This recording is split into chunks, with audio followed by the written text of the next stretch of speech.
Olá, irmãos, graça e paz. Hoje nós vamos falar do livro de Apocalipse, capítulo 2, que nos fala sobre a fidelidade ao nosso Senhor, a fidelidade ao nosso Deus.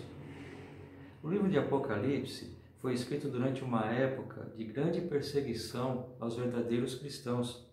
Foram escritas cartas às 7 igrejas da Ásia, e esta que vamos nos referir agora é a segunda carta à igreja de Esmirna, lá em Apocalipse 2, de 8 a 11, que nos diz o seguinte: Ao anjo da igreja em Esmirna escreve: Estas coisas diz o primeiro e o último, que esteve morto e tornou a viver. Conheço a tua tribulação, a tua pobreza, mas tu és rico, e a blasfêmia dos que a si mesmos se declaram judeus e não são, sendo antes sinagoga de Satanás. Não temas as coisas que tens de sofrer. Eis que o diabo está para lançar em prisão alguns dentre vós, para ser dispostos à prova, e tereis tribulação de 10 dias. Sê fiel até a morte, e dar-te-ei a coroa da vida. Quem tem ouvidos, ouça o que o Espírito diz às igrejas. Ao vencedor, de nenhum modo sofrerá dano da segunda morte. Meus irmãos, no versículo 8, esta frase destaca a vitória sobre a morte na ressurreição. Cristo dizendo: esteve morto e tornou a viver. Já no versículo 9, conheço a tua tribulação e a tua pobreza. Apesar de morarem numa cidade próspera, os cristãos de Esmirna eram pobres. Provavelmente sofriam discriminação por causa da fé. E a blasfêmia dos que a si mesmos se declaram judeus e não são, sendo antes sinagoga de Satanás. Essa difamação veio de pessoas que se chamavam judeus, mas de fato não eram judeus verdadeiros. Os judeus perseguiam os cristãos. Ao invés de serem verdadeiros judeus e descendentes espirituais de Abraão, eram servos de Satanás. Isto está lá em João 8, de 39 a 47, em Romanos 2, de 28 a 29. Já no versículo 10, não temas as coisas que tens de sofrer. Eis que o diabo está para lançar em prisão alguns dentre vós. Alguns seriam presos, provavelmente, aguardando julgamento e a possível morte. Mas a perseguição não continuaria para sempre. 10 dias sugerem um tempo curto, mas completo. Seria uma provação completa, mas teria um fim. Como fala aqui: para ser dispostos à prova, e tereis tribulação de 10 dias. Sê fiel até a morte, e dar-te-ei a coroa da vida. A palavra coroa, meus irmãos, refere-se à coroa de vitória. A coroa da vida vem de Deus, o único que pode dar a vida por nós. Aqueles que amam a Jesus receberão a coroa da justiça. Jesus promete dar a coroa verdadeira, a coroa da vida eterna, meus irmãos.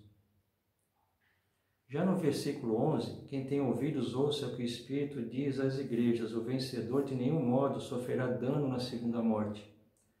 Aqueles que permanecem fiéis diante das perseguições são vencedores com Cristo nosso Senhor. Os perseguidores poderiam até causar a primeira morte, essa morte carnal aqui na terra, mas os fiéis não sofreriam a segunda morte. O que seria a segunda morte? A morte eterna. Aqueles que perseverarem, forem fiéis, não perecerão a segunda morte, que é a morte eterna. Neste texto, irmãos, nós vamos frisar o finalzinho do versículo 10. Como eu falei no início, a fidelidade ao nosso Senhor, ao nosso Deus. Como fala no finalzinho do verso 10, que vamos frisar bem: Sê fiel até a morte, e dar-te-ei a coroa da vida. Ser fiel é a ordem de Deus. Não podemos agradar a Deus e sermos abençoados sem a fidelidade a Ele. O Deus fiel não aceita a nossa infidelidade. Vivemos dias difíceis, meus irmãos, com a divulgação de falsos ensinos, falsos mestres, falsos cristãos. Mas a fidelidade à palavra e à sã doutrina são os meios que nós conseguimos sobreviver. Na vida assumimos compromissos, fazemos promessas, Não devemos brincar com Deus, devemos lembrar dos votos que fizemos a Ele no nosso batismo, na nossa profissão de fé, no nosso casamento, no batismo dos nossos filhos, na ordenação como oficiais da igreja. Devemos lembrar dos nossos votos que fizemos ao nosso Senhor. Devemos ser fiel. Isso fala lá em Salmo 76, 11, meus irmãos. Devemos ser fiéis em todas as circunstâncias, mesmo quando ninguém está vendo, pois o Senhor nos vê. Nosso Deus, Ele é onipresente. No entanto, apesar da nossa infidelidade, o Senhor é sempre fiel para conosco. A vitória dos cristãos já foi assegurada pelo sangue do Cordeiro. A nossa vitória foi assegurada pela morte de Cristo, nosso Salvador. Vamos orar, irmãos? Senhor Deus, te agradecemos pela leitura da Tua Palavra, que nós possamos ser fiéis a Ti, Senhor, ser fiéis nos nossos atos, Senhor, ser fiéis na nossa vida, que possamos andar conforme Tu queres, Senhor, que nós possamos ser fortes, Senhor, e lembrar dos votos que fizemos a Ti, Senhor, de Te servir, Senhor.